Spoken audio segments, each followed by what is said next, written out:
बिस्मिल्लाहिर्रहमानिर्रहीम। अस्सलामु अलैकुम वरहमतुल्लाहि वबरकातुहू। उम्मीद करती हूँ कि तमाम देखने वाले खैर वाफियत से होंगे, अल्लाह ताला की रहमतों के साए में होंगे। तो मेरा उन्वान अहादीस नबी सल्लल्लाहु अलैहि वसल्लम मौजू चल रहा था हज उम्रे का बयान, जिसका हवाला बुखारी शरीफ की किताब। तो आज की हदीस है कि सहाबी हज़रत अनस रज़ियल्लाहु तआला अन्हु बयान करते हैं कि एक मरतबा नबी करीम सल्लल्लाहु अलैहि वसल्लम ने एक ऐसे बूढ़े शख्स को देखा जो कि अपने बेटों के हमरा उनका सहारा लेकर चल रहा था।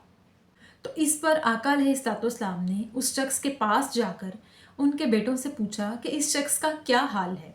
उस शख्स के बेटों ने बताया कि हमारे बाप ने काबा तक पैदल चलकर जाने की मन्नत मानी है। तो इस पर आका अलैहिस्सलाम ने फरमाया कि अल्लाह ताला बेनियाज है उस चीज़ से कि तू अपने आप को तकलीफ़ में डाले, लिहाजा आप सल्लल्लाहु अलैहि वसल्लम ने उस शख्स को सवारी पर सवार होने का हुक्म दे दिया।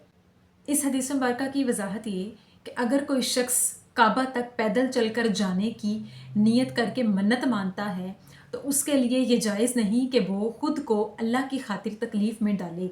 अल्लाह ताला हर उस शख्स से बेनियाज है जो अल्लाह ताला की खातिर ख़ुद को तकलीफ़ में डाले। किसी शख्स के लिए भी ऐसा करना जायज़ नहीं कि कोई ख़ुद को तकलीफ़ में डालकर कोई ऐसी मन्नत माने जिससे अल्लाह ताला की खातिर वो ख़ुद को तकलीफ़ में डाल दे।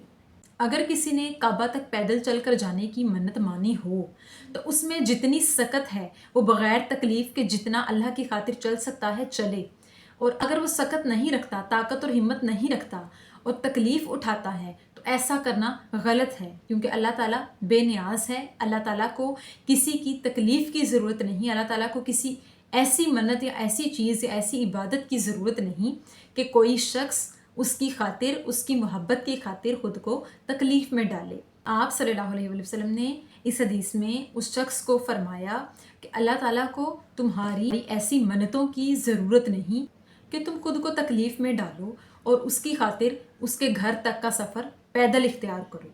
अगर कोई भी शख्स अल्लाह ताला की खातिर किसी भी ऐसी मन्नत को मानता है जो उसको तकलीफ़ में डाले और उसको उस तकलीफ़ को उठाने के लिए वो शख्स ताकत और हिम्मत ना रखता हो तो ऐसा करना गलत करार दिया गया है। अगर कोई शख्स ऐसी मन्नत माने कि जिसकी वो ताकत और हिम्मत रखता है, अल्लाह ताला की मोहब्बत में उस चीज़ को बर्दाश्त करने की हिम्मत और ताकत रखता है तो वो उसे कर सकता है। रोज़ों पर भी इजाज़त दी है कि अगर किसी शख्स में इतनी कुव्वत नहीं तो वो रोज़े जैसी इबादत को बाद में अदा कर सकता है, क्योंकि रोज़ा ऐसी इबादत है कि जिसको रख के अल्लाह ताला की खातिर सब्र इख्तियार किया जाता है। भूख प्यास को बर्दाश्त करना पड़ता है, गर्मी सर्दी को बर्दाश्त करना पड़ता है, हर सूरत में अपने आप को काबू में रखना पड़ता है। तो लिहाजा अगर कोई शख्स इस चीज़ की ताकत नहीं रखता तो वो इस चीज़ को बाद में अदा कर सकता है। अल्लाह ताला ने आसानी करते हुए ये फरमाया कि अगर कोई शख्स नहीं रख सकता तो वो बाद में रख ले, क्योंकि अल्लाह ताला को किसी शख्स की ऐसी इबादत की ज़रूरत नहीं कि कोई ख़ुद को अल्लाह की खातिर तकलीफ़ में डाले। अल्लाह ताला को गवारा नहीं कि कोई इंसान तकलीफ़ में हो, और अल्लाह पाक ने दीन इस्लाम को बहुत ही आसान बनाया।